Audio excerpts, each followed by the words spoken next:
Good day, everybody. It's good to see you again, though it's virtual. I cannot wait for this COVID stuff to come to an end. I just long to have dinner and talk about life and to share with one another directly face to face. I am looking forward to that day. I hope you all are as well. We're going to continue on talking about emotionally healthy relationships. Last time we talked to you about the relationship thermometer, and I hope that you got something out of that. I hope that you've begun to practice appreciation or sharing new information or just trying to clarify what's going on in your day-to-day life with the people that you love and that you live life with. You know, the Bible, the book of Proverbs is filled with practical know-how. That is wisdom about personal restraint and not jumping to conclusions. Before we know the important facts and the heart intention of our friends, family, co-workers, or fellow Christ followers, we sometimes fall in the habit, I don't know if it's conditioned by the kind of social media that we have or the kind of television media that we have with all of the different kinds of so-called reality TV shows and stuff. But I think that we have lost the fine art of listening before we respond to people. Jump to conclusions. We're too quick to jump to conclusions. And so we find, don't we, from King Solomon in the Proverbs, how to talk to people, how to listen to others, and how to love others well, especially when we are communicating. It seems like with all of our devices, with all of our technology and know-how and all of that, that we've lost that skill or we never had it. I know it was not very well modeled in my upbringing. And I'm not blaming anyone. I'm just saying it just wasn't a good model for me to follow. Even in my church life, as I became a Christian, I fell in love with Jesus at the age of 12 and have been following him and living with him and doing what I can according to the calling he's put on my life. But communication is somewhere where we fall short. Now, again, I have to give thanks to Pete Scazzaro and his emotionally healthy discipleship series. For a lot of these principles I've been teaching for the last year and a half or so at my day job, if you will, with men who are recovering from substance abuse and who have addiction recovery issues. And I find this stuff to be very helpful. It seems very basic, but we don't do the fundamentals well if we are honest with ourselves. In Proverbs chapter 18, verse 2, King Solomon says, and this is the the NLT, the New Living Translation. Solomon says, fools have no interest in understanding. They only want to air their own opinions. Let that marinate and sink in. Fools are only interested in their own ideas. Fools do not listen to people that know what they are talking about. Fools only want to blurt out their own opinions. Proverbs 18 verse 13 says, spouting off before listening to the facts is both shameful and foolish. That's very convicting. I have to think about the numerous, uncountable times I've cut somebody off because I thought I already knew where they were going with their words. Spouting off before listening to the facts is both shameful and foolish, the wise man says. Foolish people speak to others impulsively. Fools do not listen or think about what they are saying to other people or the effect their words may have on other people.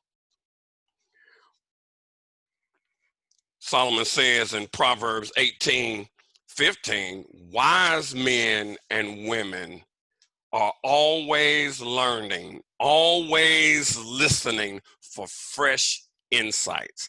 That's from the Message Bible.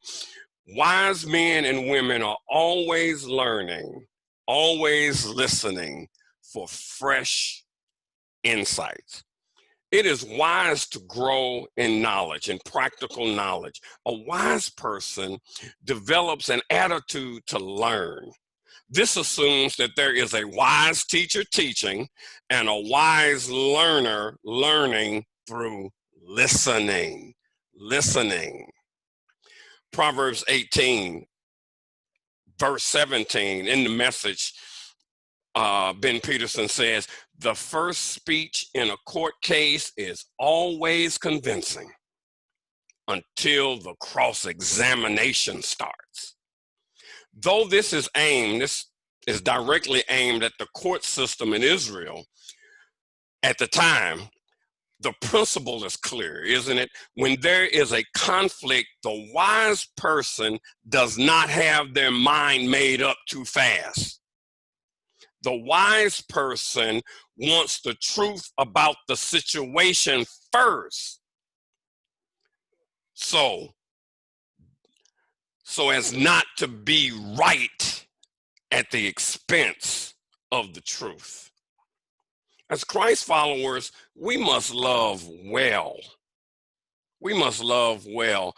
With all of our sparring and talking about the Trinity and talking about the virgin birth and all these things which have their place and are important,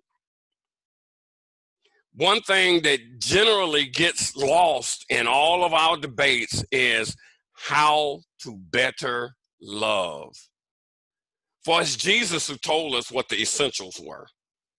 Christ followers must love well. Jesus, in response to the Pharisees and the lawyers who were trying to trap him about the law so that they could discredit him, Jesus gave an answer about who the neighbor is. Who is our neighbor? Jesus's answer is our neighbor is whoever we come in contact with who needs what we have and we freely give it. Matthew chapter 22 says, but when the Pharisees heard that he had silenced the Sadducees about the resurrection and all of that, they gathered together. Then one of them, a lawyer, asked him a question, testing him and saying, teacher, which is the great commandment in the law? Jesus said to him, you shall love the Lord your God with all your heart and with all your soul and with all your mind. This is the first and greatest commandment. And the second is like it. You shall love your neighbor as yourself. On these two commandments hang all the law and the prophets. Now, it's important for us to remember that the law of God is an expression of the person of God. And Jesus says God wants us to express our relationship with the living God by being like him, and partly and fully so in loving. Love the Lord your God with all your strength. And the second commandment is love your neighbor as yourself. Love God and love the other fully. Fully. Can you reflect on a specific situation when what you were thinking or feeling about someone was untrue? It was unfounded, or you misinterpreted the behavior of another person without checking it out. What did you end up believing incorrectly until you heard the whole story? And when you heard the whole story, did you apologize or did you make the matter right on your misinterpretation of that person, or your misunderstanding of that person, or your judgmentalism of that person, not having all the facts and not having heard the pertinent information? Think about that. That is dangerous, and that is unloving. Read about it. Look in 1 Corinthians 13. The love of God, to receive God's love and to give God's love, is an important aspect of being a fully devoted follower of Jesus. Emotionally healthy relationships, that's what we must seek after. That's why we must stop mind reading and clarify expectations to revolve around eliminating the assumptions and the misunderstandings that can cause havoc and create drama and destroy relationships. How many unfriends do you have in real life because of mind reading and not being clear on what the expectations were in the relationship? These are skills that are based on biblical truths on the 9th commandment. You shall not give false witness against your neighbor. When we mind read and jump to conclusions, when we don't listen and don't understand fully the expectations of the relationship, we end up lying on the other person and lying to ourselves about what the other person is about. Body of Christ, oikos, family of God, we need to stop that. We need to grow up emotionally and be able to listen and love. Stop mind reading. So what I want you to do when I say stop mind reading, I want you to clarify what another person is thinking instead of making assumptions. Don't make assumptions. To clarify what another person is thinking instead of making assumptions. That's what I'm after today. And so the key principle with this, and it's very practical, never assume you know what a person is thinking or feeling. Don't assume it. Try to get to the bottom of it. How can you stop mind reading? Ask for permission to understand what's on that person's mind. Say to them, this is what I think, this is where I think you're coming from, and is this true? That is so simple, but we won't do it. We'd rather operate on our own assumptions, and that's a foolish thing. And we'd rather operate on our own voicing our own opinions about what somebody means by what they said or what they did, instead of being wise and just saying, listen, I think I heard you to say this. Is that correct? Am I reading that correctly? Am I sensing what you're really trying to do rightly? See, there's danger in mind reading, oikos. We tell ourselves stories about other people that aren't true. We try to be this amateur detective, filling in gaps and filling in where we're not clear at. And we end up telling lies to ourselves about that person, or mistruths, or we end up misinterpreting that person. We end up with attitudes because we're mind reading. It's dangerous to mind read. Making assumptions about without checking them out damages friendships. It damages families and relationships. in churches, in homes, in workplaces. If you don't know, ask somebody. Think about the relationships in the areas of your life, at home, family, work, church, marriage, children, parents, brothers and sisters, extended family, friendships, neighbors, or roommates. Think about that. And think about the last time you went about mind reading and you made a bad assumption. Is that bad taste still in your mouth? Is that bad taste still in your friend's mouth? People of God, let's stop mind reading. Just say something as simple as, do I understand you to mean this? Give the person an opportunity to clarify what they really mean, as opposed to you assuming what they meant and then going off on a tangent and going off into other worlds that don't even exist with regard to the relationship, because you're going on half information, bad information, or no information. Stop mind reading and just ask your friend, ask your coworker, ask your spouse, ask your child, ask your relatives or extended family, is this what you mean? Am I correct in thinking that? That is so simple.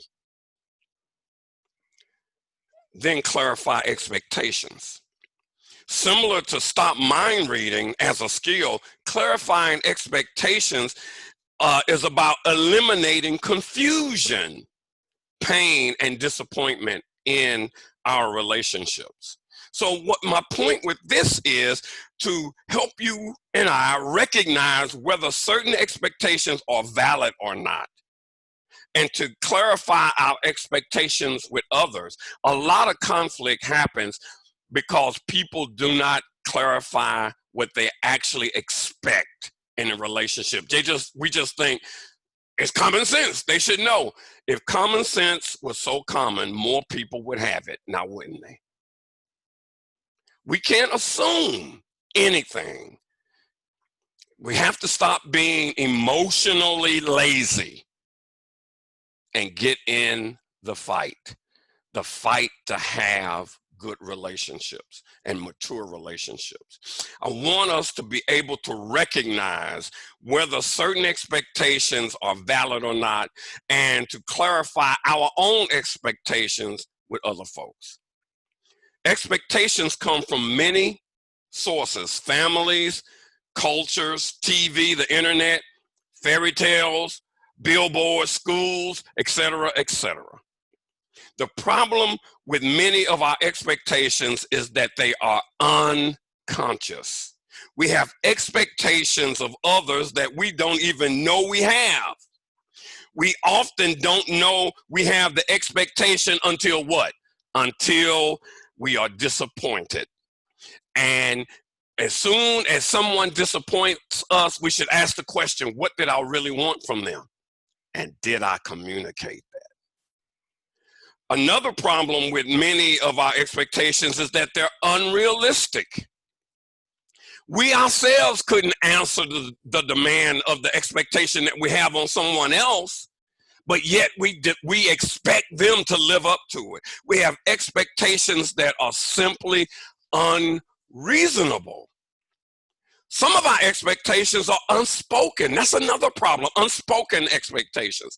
We're conscious of them, and they may be realistic, but we haven't gotten around to communicating them by speaking them out, by looking the person in the face and saying, this is what I want.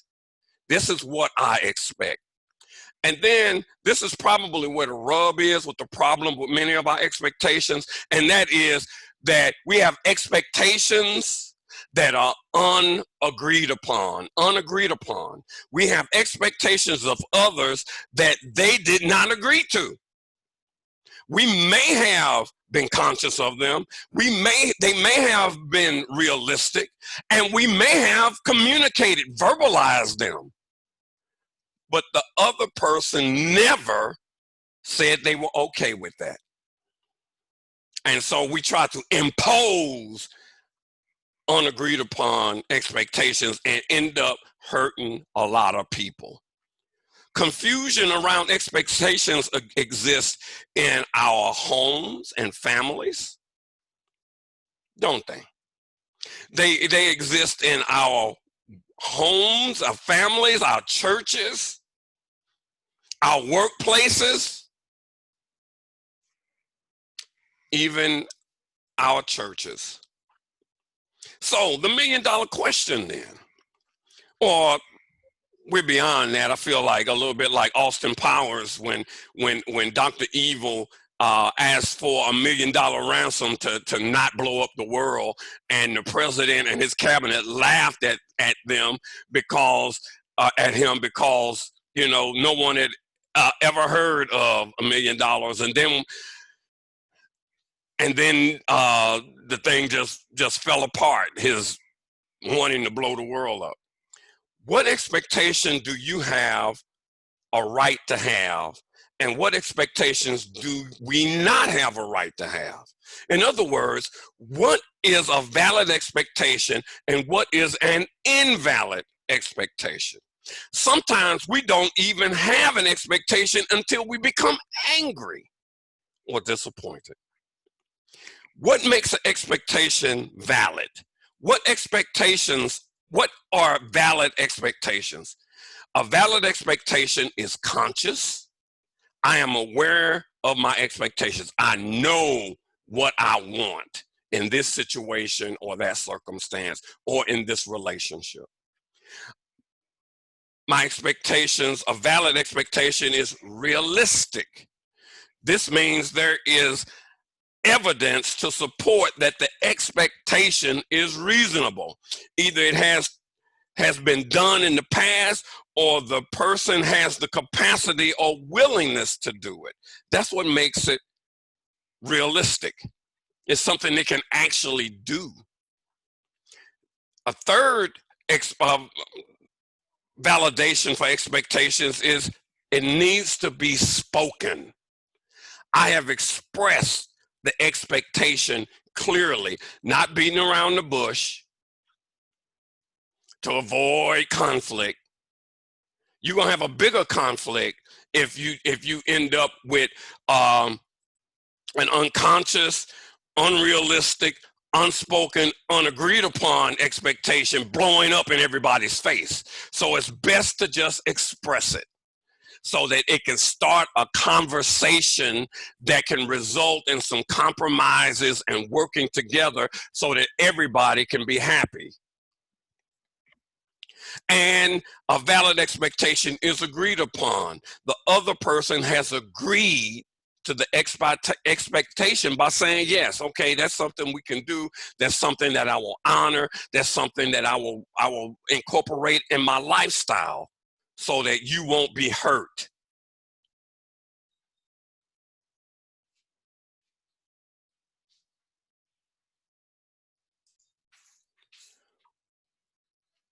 The key principle here is that an expectation is only valid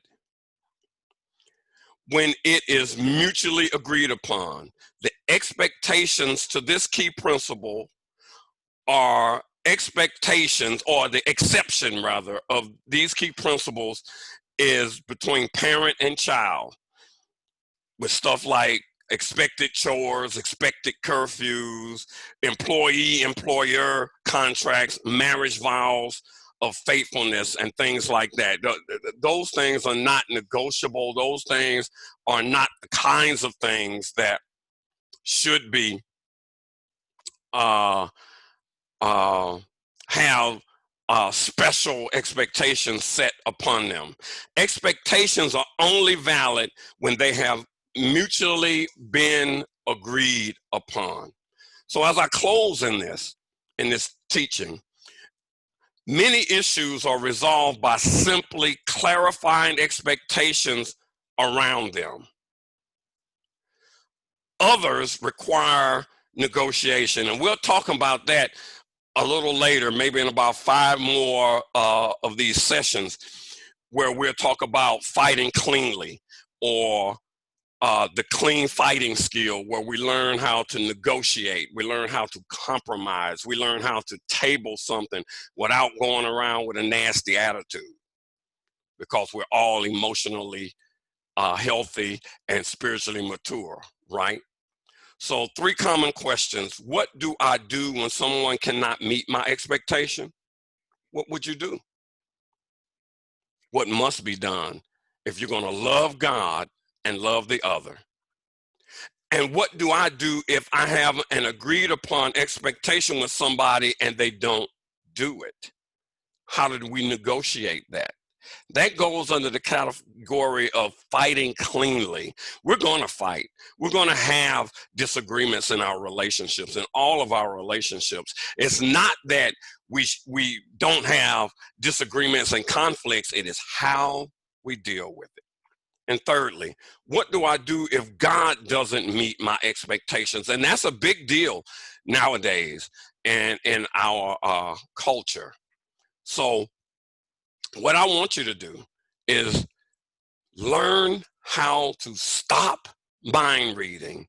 And I want you to learn the importance of clarifying expectations as you deal with people in your everyday life. Thank you. The Lord be with you. Amen.